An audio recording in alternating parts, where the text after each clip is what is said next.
നമസ്കാരം ഗൈസ്. അപ്പൊ നമ്മൾ ഇന്നുള്ളത് ഏറ്റുമാനൂരാണ്. ഏറ്റുമാനൂർ എത്തിയപ്പോഴും നമുക്ക് വിശപ്പിന്റെ വിളി വന്നത്. അപ്പൊ പിന്നെ ഒന്നും നോക്കിയില്ല, നേരെ KFC തന്നെ പോയിട്ടോ. ഏറ്റുമാനൂർ ടൗണിൽ നിന്ന് ഏകദേശം 1 കിലോമീറ്റർ മാറിയിട്ടാണ് KFC ഉള്ളത്. അത്യാവശ്യം ഇരിക്കാനുള്ള സിറ്റിംഗ് കപ്പാസിറ്റി ഒക്കെ KFC-യിലുണ്ട് കേട്ടോ.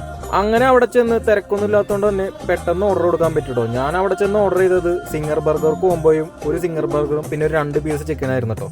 അങ്ങനെ നമ്മുടെ ഫുഡ് നമുക്ക് പെട്ടെന്ന് തന്നെ പാഴ്സൽ കിട്ടിയിട്ടോ അവിടുന്ന്. അങ്ങനെ സ്റ്റാർട്ടിങ് തന്നെ ഒരു പെപ്സി കുടിച്ച് ഞാൻ പരിപാടി തുടങ്ങിട്ടോ.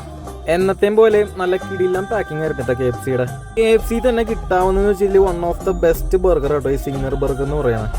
കാണാനും കിടിലാണ്, അതേപോലെ തന്നെ കഴിക്കാനും കിടിലം ബർഗർ കേട്ടോ ഈ സിംഗർ ബർഗർ എന്ന് പറഞ്ഞ ബർഗർ. KFC-യിൽ തന്നെ എൻ്റെ ഫേവറേറ്റ് ബർഗർ കേട്ടോ ഈ സിംഗർ ബർഗർ. അപ്പോൾ നിങ്ങൾക്കും ഇഷ്ടമാണെങ്കിൽ നിങ്ങളൊന്ന് കമൻറ്റിൽ അറിയിക്കുക. എന്തായാലും നല്ല യമ്മി ആയിരുന്നു കേട്ടോ ബർഗർ. അങ്ങനെ 2-3 ബൈറ്റ് എടുത്തപ്പോഴത്തേക്കും ഞാനൊരു വിയേർഡ് കോംബോ ട്രൈ ചെയ്തിട്ടാ. അതായത് KFC-യിലെ തന്നെ സ്പൈസി സോസും ബർഗറും ഡിപ്പ് ചെയ്ത് കഴിച്ചു നോക്കി. എന്തായാലും നല്ല കിടിലൻ ടേസ്റ്റ് ആയിരുന്നു. നിങ്ങളൊന്ന് ട്രൈ ചെയ്ത് നോക്കാം കേട്ടോ. അപ്പോൾ എന്തായാലും ഇന്നത്തെ വീഡിയോ ഇത്രയൊക്കെ തന്നെ ഉള്ളൂ. അപ്പോൾ വീഡിയോ ഇഷ്ടപ്പെട്ട ലൈക്ക് ചെയ്യുക, ഷെയർ ചെയ്യുക, സബ്സ്ക്രൈബ് ചെയ്യുക. അപ്പോൾ അടുത്ത വീഡിയോ കാണാൻ വരും. Till then bye.